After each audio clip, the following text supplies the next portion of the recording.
So clients that don't show up to your appointments, no-show clients, is a pain, and it's costing businesses a lot of money, and it creates frustration, right? When your team is waiting for that client to come in, but they're not showing up. We cannot have this. We need to have the right policies in place. We need to be mature enough as business owners to have the right policies to make sure that, we're managing no-shows. What's your thoughts on this, Kale? Yeah, I think honestly at this point for business owners, it's really not an option not to have a no-show policy that protects your business and makes sure that you've got your bases covered and the time of your service providers is accounted for. If those clients don't show up for whatever reason, you have to be able to build in some sort of security for that. Totally.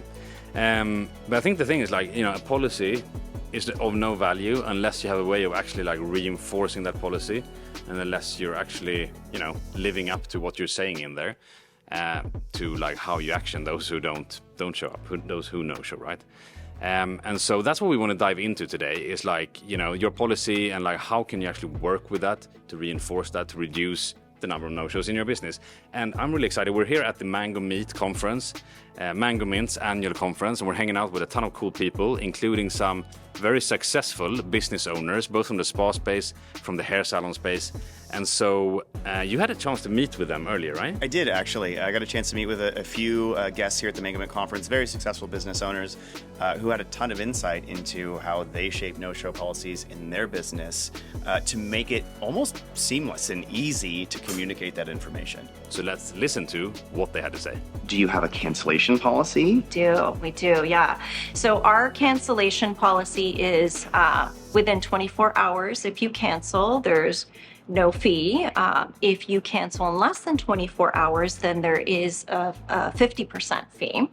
That way, we still have a little bit of time to rebook, but if we have a no-show, which unfortunately still happens, then it's 100% of the service fee. Gotcha. That's super important to us because we are hourly. We pay our employees whether the clients come in or not, and we need to have a way to make up that loss. So absolutely, for us, we had to become really strict on that. It was new to us, but we had to stick to our guns, and we know that that's just going to filter out that clientele to the ones that respect our time as much as we respect theirs. We will waive it on certain conditions. If someone calls and says they're ill or some accident has occurred, then obviously we will work with them on that. And we will sometimes give them, we always document it so we know if they've been waived in the past.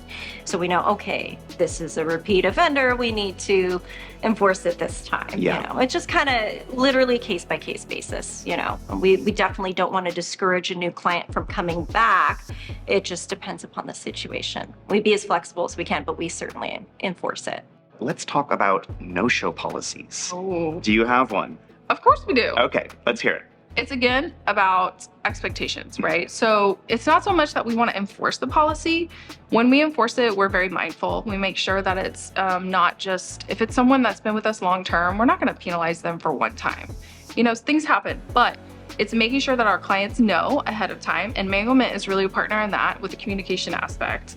And that little toggle button, I agree to the cancellation policy, is really powerful, and the forms, the client forms. So we make sure that everyone knows our policy so we don't have to enforce it. And we have the card on file. That protects us a lot.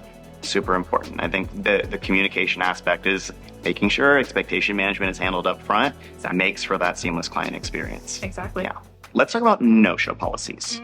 Do you have one? I do, and I'm very strict with it. Really? Yes, because we're so specialized, and because especially with massage, we are selling our providers time.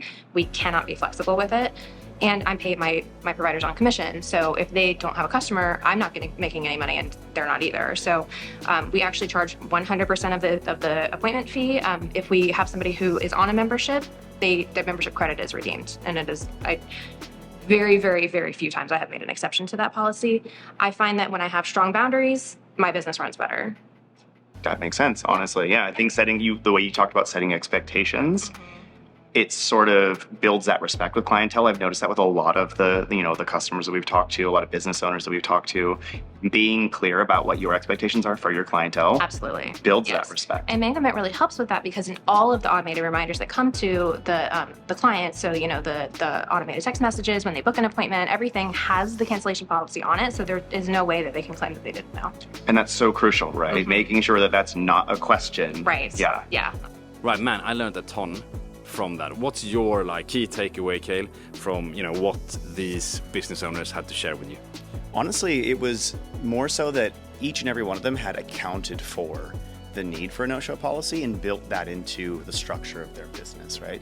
Each one of them had set expectations early on. This is our policy. This is the consequence for violating it. Each of them also said, hey, we want to make sure we can accommodate you. If there's something that's happened that you couldn't have taken care of, we understand. But there's a little bit of grace there.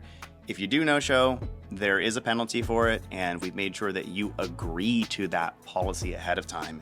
It's never something where it's like, I didn't see it, I didn't know about it. Those clients always know because the client communication element is there. Yeah. You have to agree to that. You have to sign the policy. You know it's there. And that really plays a big role in if there's ever a dispute, right? I think we've all had to deal with chargebacks in the salon world at times where somebody no-shows and they don't feel like paying their policy, even if they got a credit card on file, right? So being able to enforce that, if you do have to, and being able to have that evidence that says like, no, you agreed to the policy, you signed it, that's a contract between us, and we're going to abide by that.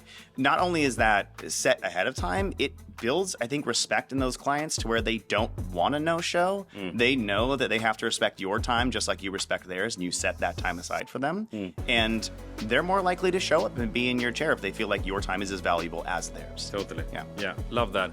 All right, so if you don't have a policy in place, let's get one in place. If you don't have a way of reinforcing your policy, I hope you got some value out of today's video as well for like how you can do that in your business. Thanks a ton for watching, and we look forward to seeing you inside of an upcoming video.